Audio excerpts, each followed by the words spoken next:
Hey everyone, how is everyone doing? So today, what the topic that I have been thinking of, that I feel really is useful for anyone that who's coming new to the US or who just doesn't know how it works outside of India. That is medical.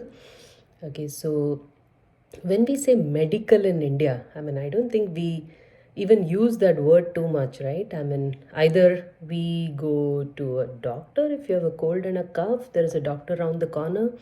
You go there, get some tablets you don't know the name of. They just give you in that small white or brown envelope and you get it home, have it for 2 days. Sometimes, if it's meant for 3 days, you just stop it in 2 days and then you don't bother about it again. And then if you're sick another time, you just go back to the doctor, right? And we have a concept of family doctor. So, we all know how it is. So the family doctor knows everything about you. Your parents, your kids, what is going on in your life, which college you attended. Totally different in the US. Okay, so in the US, one thing, the most important thing is you need to have insurance. You need to have insurance when you come to the US. So there are three kinds of insurance here. You have medical insurance, that is for your general. Then you have a dental insurance, obviously for teeth, and a vision insurance for eyes and spectacles and all of that. So you have three different. So you need to have those insurances. You can get it from your employer. So most employers offer it, and if not, you need to ensure that you get insurance from the marketplace. But the reason why it's so important is if you have insurance, at least you go to a doctor, you pay $25 copay, it's called as the copay, and the rest of it the insurance covers for small things.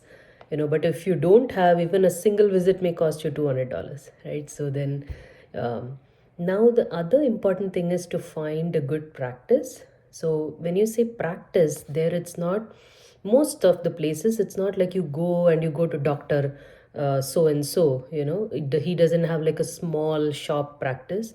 It's normally a large place where there are multiple doctors. So you choose a practice and then within that you start choosing your doctor. Now, what are the things to that you should really take care of? I have again learned it from personal experience. One is here, your medical record follows you through from your first time you visit the doctor, it just continues.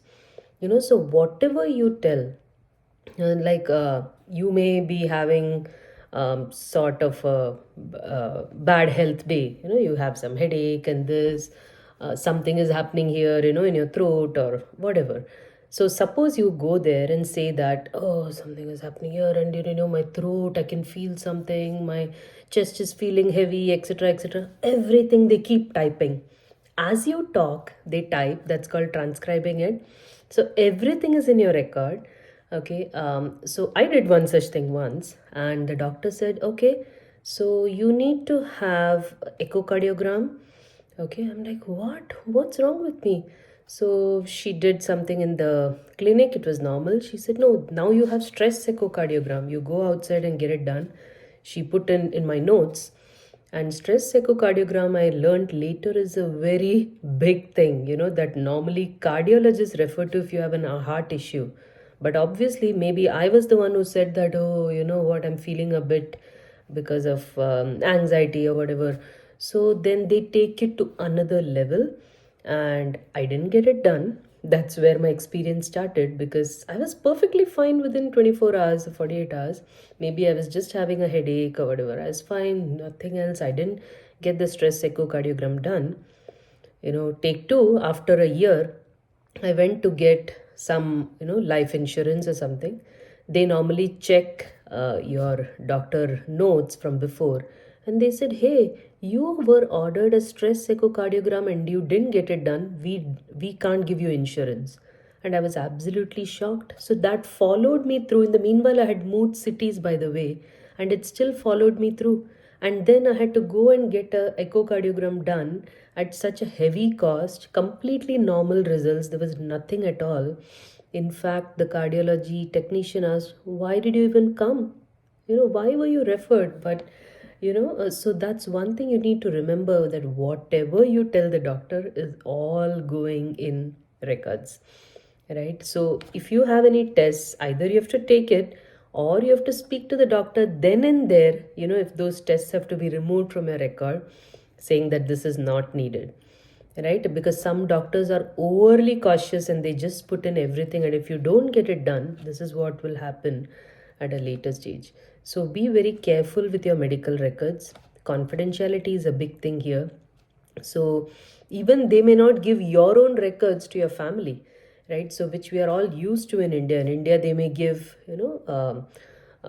even other people in the family or friends, if they say that they know you well. But here, no. So then you need to be, and what you tell the doctor really matters, right? So you have to be very careful. Just tell what is really happening to you. And if you just tell, oh yeah, maybe this, maybe that, then they just keep adding on everything. So these are some, things that I learned. So I just thought I'll share it. So hopefully, even if one person benefits from this, I will be really thankful. Thank you. Have a good day, everyone.